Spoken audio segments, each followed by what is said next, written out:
ازيكم يا حبايبي؟ عاملين ايه؟ النهارده هنعمل ملوخيه وفراخ. انا غسلت الفرخه، طبعا انتوا عارفين بتتغسل ازاي. بنقعها في ملح ودقيق وليمون وطماطمايه كده، بدعك بيها الفرخه وبسيبها شويه منقوعه. بس ما بحطش سكر، في ناس بتحط سكر بس السكر بيخليها تتهرى وهي بتتسلق. وهنا انا هتبلها، انا سايباها تتصفى خالص. بصوا الميه بتاعها اهي، دي كده تعتبر صفت ميتها خالص، لازم تتصفى علشان ما تبقاش زفره. و... والنهارده انا عامله كمان بصل دوت هتبلها بيه من جوه علشان لما تتسلق يبقى لها طعم ونكهه كده. ماشي. فهنا هنحط معلقه ملح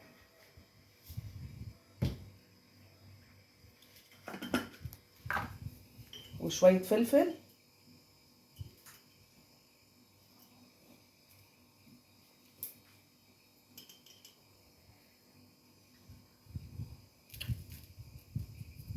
وهندعكهم بقى في بعض.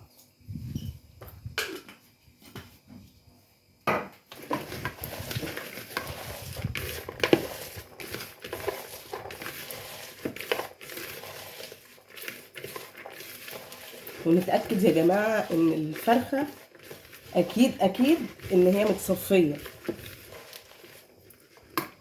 بصوا انا هاخد بقى الفرخة اهي من جوه زي الفل اهي يا جماعة. هندعك بقى قلبها كده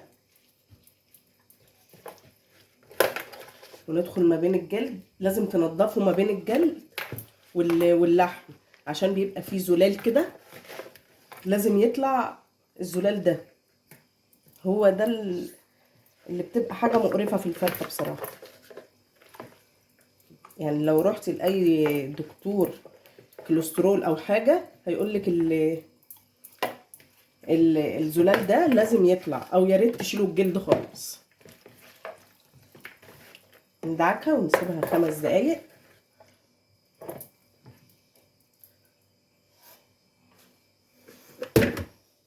نحطها هنا على جنب.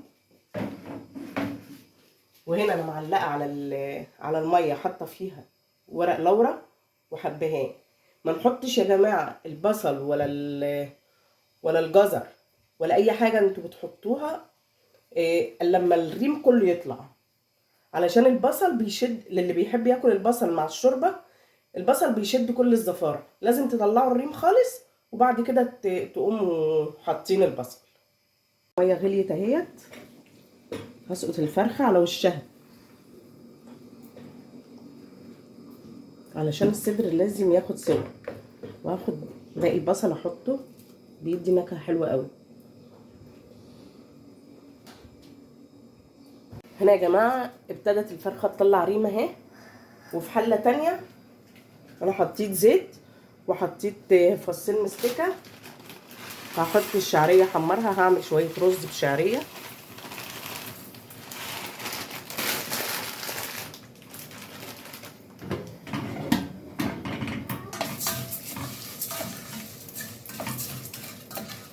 لحد بس ما الفرخه دي تطلع الريم علشان اشيله.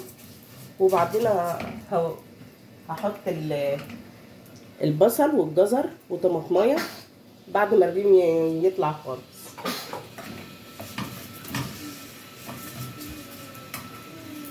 هنا الشعريه بتحمر اهي.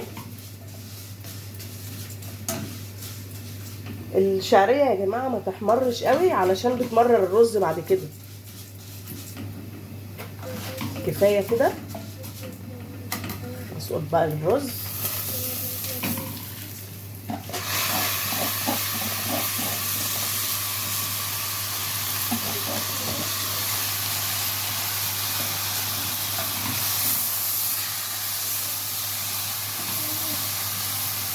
اشوحهم مع بعض.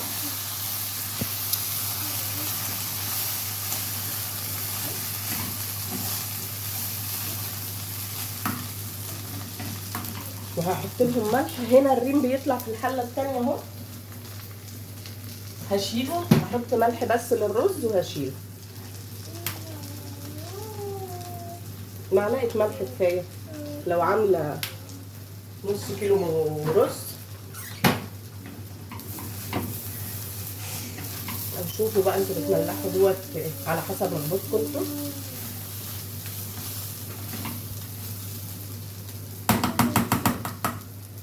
هشيل هنا الريم. سيبوا الرز يتشوح شويه يا جماعه مع الشعريه قبل ما تحطوا ميه.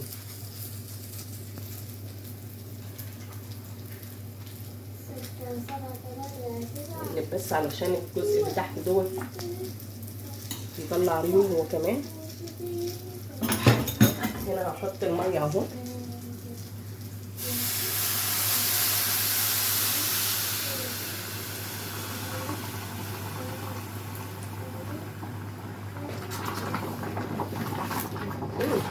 غرقت الدنيا معلش.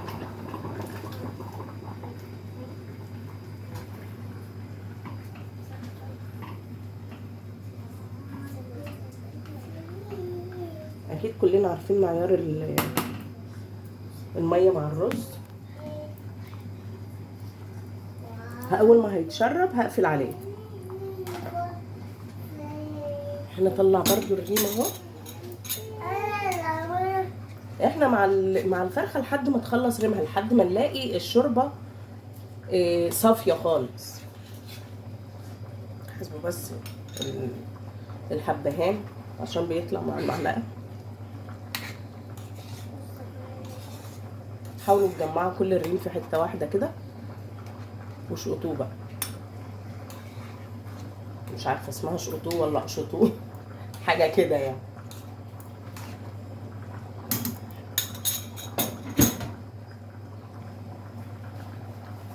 انا هغطي هنا عليها. الملوخيه بقى لما الفرخه تستوي هرجع لكم تاني نعمل مع بعض الملوخيه. هنا يا جماعه انا حطيت بصلتين وجزرايه وطماطميه. وهنا الرز دخل في مرحله التسويه اهو. خلاص هعمل الملوخيه لما تتسلق الفرخه. هعمل معاكم الملوخيه وبألف هنا وشفا على قلبكم. يا ريت اللي وصل لحد هنا يعمل اللايك وشير وسبسكرايب وتفعلوا الجرس علشان عيلتي تكبر، علشان انا لسه في اول القناه وكده. ويا ريت طلب صغير، اللي عايز يشوفني بوشي يكتب لي في كومنت. اللي عايزني اطلع بوشي يكتب لي في كومنت. هنا انا طلعت الفرخه اهيت يا جماعه. وهنا الملوخيه بيتحط لها لو انتوا هتعملوا شوربه المرقه بتاعت اي حاجه انتوا عايزينها، لحمه او فراخ يعني، بتحطوا 6 مغارف شوربه. لو انتوا هتعملوها بميه تحطوا 2.5 كوباية ميه، وتحطوا بقى النكهات اللي انتوا عايزينها. يعني عايزين مرقه خضار، عايزين ملح، عايزين فلفل، اللي انتوا عايزينه. هي دلوقتي هتبتدي تغلي اهي. والشوربه انا عملتها اهي. والرز استوى اهوت. وهنحمر الفرخه. والملوخيه هي مجمده. انا اللي انا قلته دوت للملوخيه المجمده. وهنحط عليها مرقتين خضار. احنا كده كده حاطين البهارات في الشوربه، يعني الملح او الفلفل، فمش هنحط تاني. انا ما حطيتش بس الا المرقتين الخضار. وعندي كمان حاجه مش كل الناس بتعملها، نص معلقه سكر بس تتحط، بتدي وبتفرق في الطعم بطريقه رهيبه. بصوا احنا نفضل نقلب كده.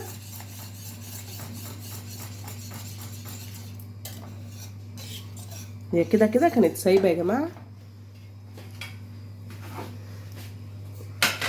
على عين تانية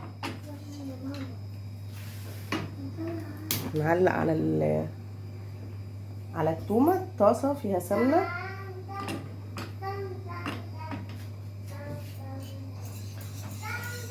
ممكن برضو مع الملوخيه اديكوا برضو فيها تقليب، لان المجمده غير اللي هي بتبقى خضره.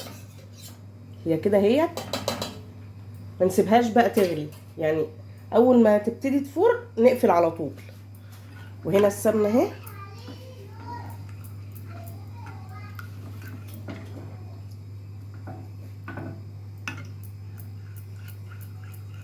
هحط لها التومه، السمنه بس تسيح.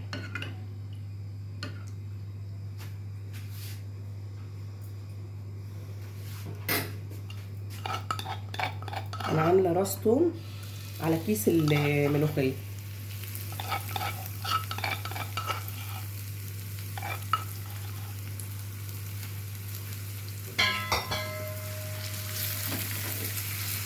الكزبره الناشفه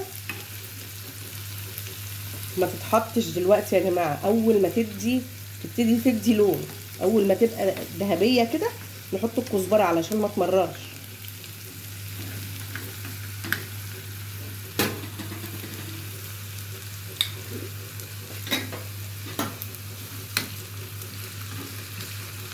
بصوا الملوخيه ما تخليهاش تغلي بقى كده، تقفل.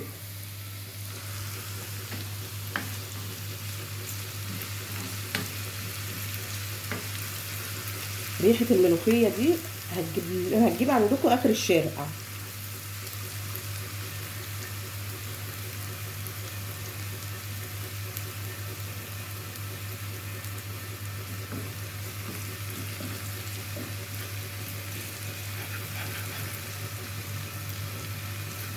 بصوا هي بدايه انها تدخل في لون اهي.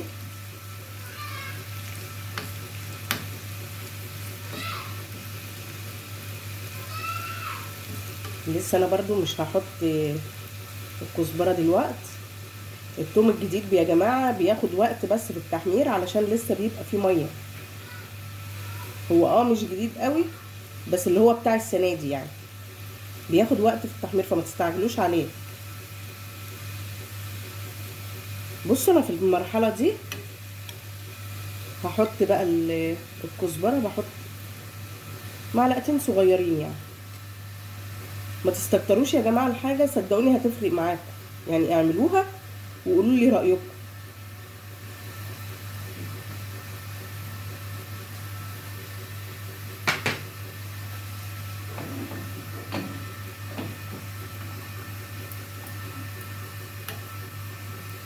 بصوا انا عايزه بقى اللون ده،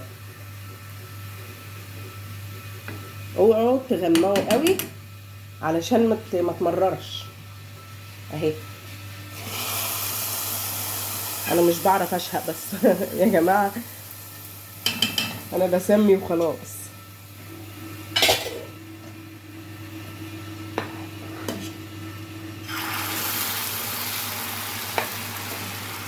صدقوني هتبقى اجمل ملوخيه ممكن تدوقها في الحياه اهي.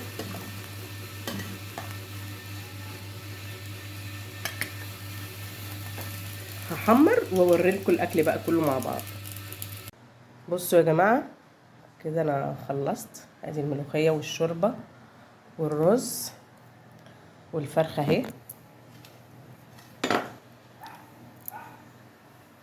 وبألف هنا على قلبكم، ويلا باي باي.